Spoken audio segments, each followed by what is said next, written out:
Hello friends, आज देखिए एकदम मेन पॉइंट्स लेकर आए हैं। खतरनाक धांसू जो हर कोचिंग में पढ़ाया जाता है।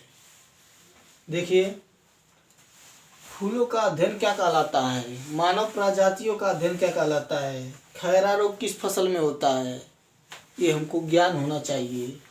हर जगह पूछता है। पनामा रोग किस फसल में होता है, सबसे बड़ी रोजगार योजना कौन सी है, सबसे बड़ा लिखित संविधान किस देश का है, और विश्व में सबसे पहला लिखित संविधान कौन था जो 1789 में लिखा गया था, किस देश का पहले सबसे विश्व में सबसे पहले कौन सा ऐसा देश है जिसका 1789 ईस्वी में संविधान लिखना शुरू हुआ था। और उनको कैसा ग्रह कहते हैं, रंगों के आधार पर नीला, पीला, हरा, लाल, गुलाबी कैसा ग्रह कहते हैं, पृथ्वी को कैसा ग्रह कहते हैं, वरुण को कैसा ग्रह कहते हैं, मंगल को किस प्रकार का ग्रह कहते हैं, लाल, हरियर, करिया कैसा ग्रह कहते हैं, हमको बताना है। देखिए फूलों का अध्ययन, देखिए फूलों का अध्ययन हम क्या कहते हैं। फूलों का अध्ययन एंथोलॉजी कहलाता है। क्या कहलाता है? एंथोलॉजी। फूलों का अध्ययन क्या हो गया? एंथोलॉजी। और देखिए मानव प्रजातियों का अध्ययन कहलाता है। क्या कहलाता है? मानव प्रजातियों का अध्ययन एंथ्रोपोलॉजी कहलाता है। एंथ्रोपोलॉजी कहलाता है। मानव प्रजातियों का अध्ययन क्या कहलाता है? एंथ्रोपोलॉजी। और फूलों का अध्ययन एंथोलॉजी। इसमें डाउट पैदा हो जाएगा। जहाँ डंडा वाला रह रहेगा वो मानव का हो जाएगा। यहाँ से याद कर लीजिएगा, जिसमें डंडा वाला रह रहेगा वो डंडा पकड़ के जो बढ़ोती में चलते हैं वो वाला आदमी रहेगा। फूलों का अध्ययन एंथोलॉजी। एंथोलॉजी मतलब चमचमाएगा। खैरा रोग किस फसल में होता है? धान जो होता है, धान में खैरा रोग हो जाता है। किस वजह से धान में खैरा रोग होता है भाई? जस्ता के कारण। जस्ता जो होता है, जस्ता नहीं पाएगा धान, तो उसमें खैरा रोग हो जाएगा। और देखिए पनामा रोग किस फसल में होता है? केला का नाम सुने होंगे। बनाना मतलब केला होता है। दूध में केला डालकर खाओ और मोटा जाओ, वही बात है यहाँ पर। पनामा रोग केला में होता है। और सबसे बड़ी रोजगार योजना कौन सी रही है हमारे देश की?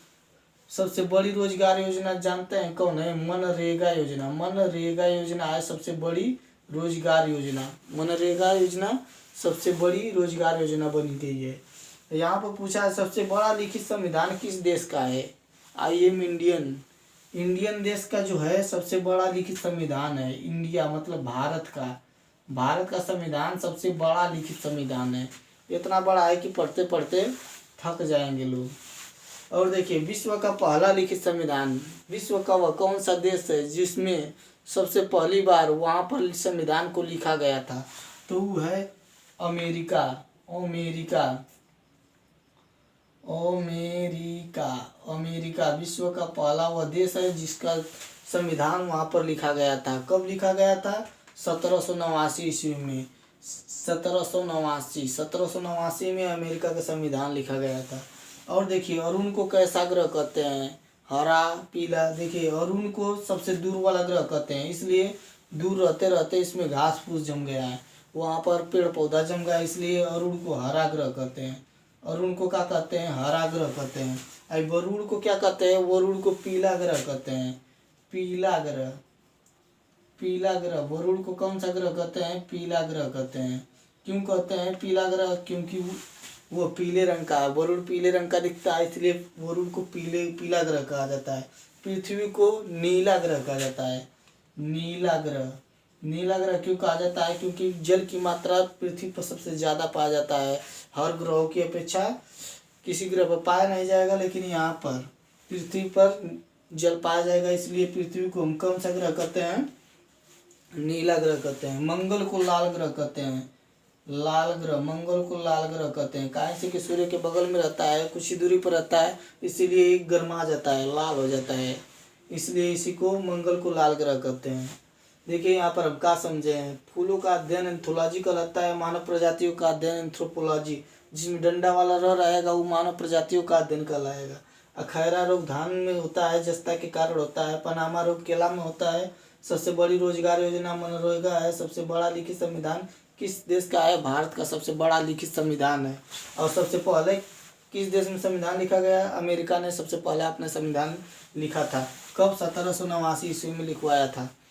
अमेरिका देखिए, अरुण को कैसा ग्रह कहते हैं? अरुण को हरा ग्रह कहते हैं, वरुण को पीला ग्रह कहते हैं, पृथ्वी को नीला ग्रह कहते हैं, और मंगल को लाल धांसू।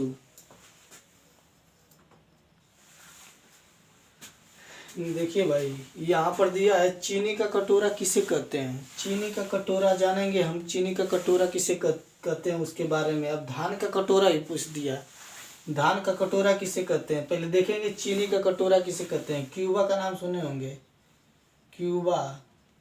क्यूबा को हम क्या कहते हैं? चीनी का कटोरा। मार चीनी चीनी, मीठा मीठा कर देगा क्यूबा।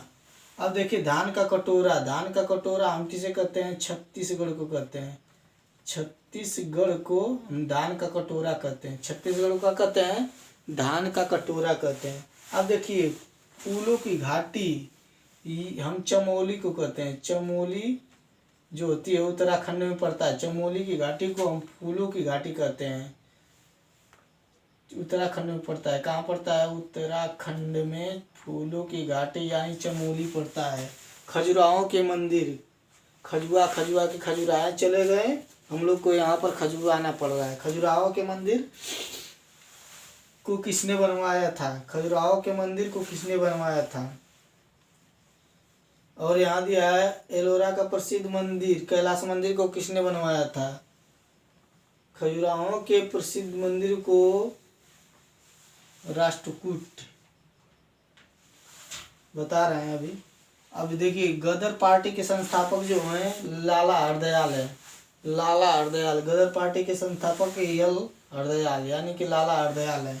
बिहार का शोक यानी कि बिहार को उजाड़ करने वाली, बिहार को उजाड़ बर्बाद कर देगी कौन सी नदी? कोसी नदी। कोसी हमेशा आएगी तो बिहार में शोक पैदा कर देगी। आएगी कोसी नदी तो उड़ा के आधा रख देगी, बर्बाद फसल कर देगी।